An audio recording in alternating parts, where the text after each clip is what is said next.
There's a lot going on right now in the financial world this week, and we now welcome financial expert Chuck Zodda from the Armstrong Advisory Group. And Chuck, thanks so much for being with us again. We appreciate it.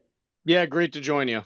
All right, so for months, President Trump has been asking the chair of the Federal Reserve to lower the key interest rate, and that will not change. The Fed just announced today, very shortly ago, that it will not change despite the president's demands.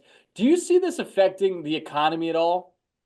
Well, I think the Fed funds rate always has an impact on the economy, depending on where it is. But the big thing that we are continuing to see, unemployment remains low by historic standards.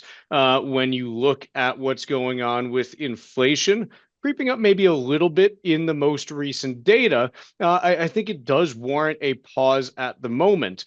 Now, if we get to a point a couple months from now where the inflation data, might be plateauing and maybe it hasn't increased, much further. And we're starting to see signs that unemployment is rising or that the economy is slowing further. I think you could make a convincing case for cutting at the September meeting. But quite honestly, the labor market has showed a little bit of improvement over the last month after weakening in late May and early June. And I think given that, the Fed is warranted, to not really do anything right now and sit tight and wait to see how the economy evolves over the rest of the summer and into the early fall. And this comes on the heels of an announcement that the U.S. economy bounced back in the second quarter with a rate of 3%. Estimates were around 2%. What do you make of all that? So I would actually say I'm not sure how much of a bounce back there was. And the reason why, it all goes back to imports and exports. And the way GDP is calculated in this report, if you have an increase in imports, it makes it look worse. If you have a decrease in imports, it makes it look better. And so we had a bunch of companies that were increasing imports in Q1 because they were trying to front run tariffs. That made the Q1 data look worse than it actually was.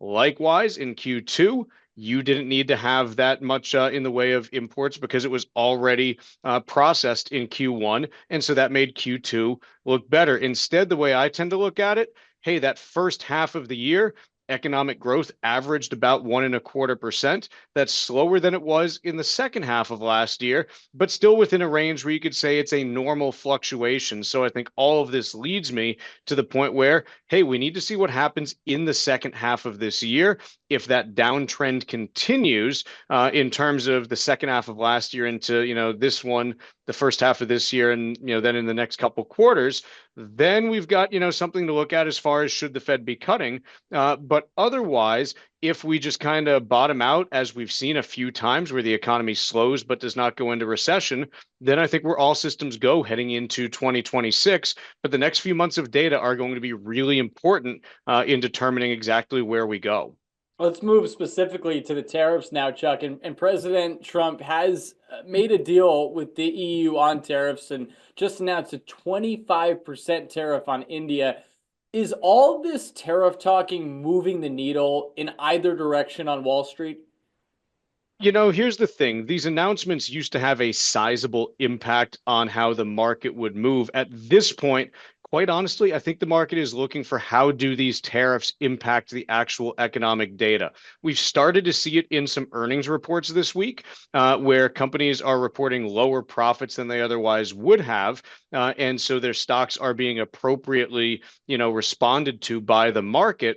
But ultimately, it still is early because remember, from the start of an order, if I'm a company that goes out and says, hey, I need to order something from a factory in China, from the start of that process to the point where it's finally on a store shelf can be anywhere from 75 to 120 days.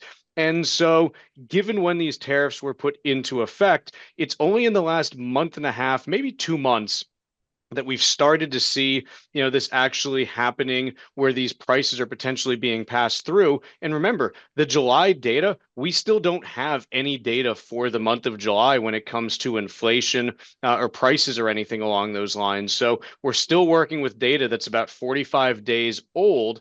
And so the expectation that I have is that the next couple months of inflation data, we might start to see this showing up a little bit. And then it's a question of how do consumers adjust their spending habits and what does that mean for where the US economy goes during that time? All right, let's close things out on something I'm sure when you got into this as a profession, you knew you'd be talking about. That's meme stocks. We've seen GameStop spikes in the past, and now it's been Kohl's and Krispy Kreme. What are your thoughts on meme stocks? Is that healthy or unhealthy for the average trader? Well, here's the thing. I'm a big believer that every investor goes through things in their investment, not official career, but just their investment life where, hey, you make stupid mistakes and dumb things happen and you move on and you learn from them. I certainly have had them in my career starting out where you say, oh, gee, like why did I do that? It didn't make any sense. And you lose money on it. The hope that I think I have is as people are, getting interested in trading and in investing, is that the money that they lose is small relative to what they might be able to deal with. So, hey, if you lose $20 on, a stock because you did something dumb, I actually think that's a good learning experience and it teaches you not to make the same mistake again. And that's an important part of learning how to invest and trade.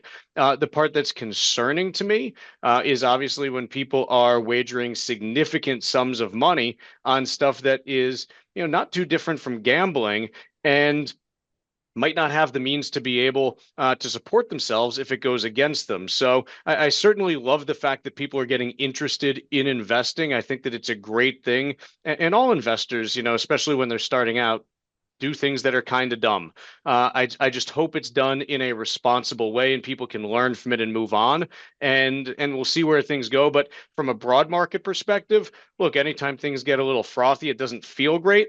But this stuff has been happening since the beginning of time. It might have a new vehicle with meme stocks as opposed to tulips, but this stuff goes back, generations. So it's not something that's new. It just gets repackaged into a new wrapper for each subsequent generation, in my opinion.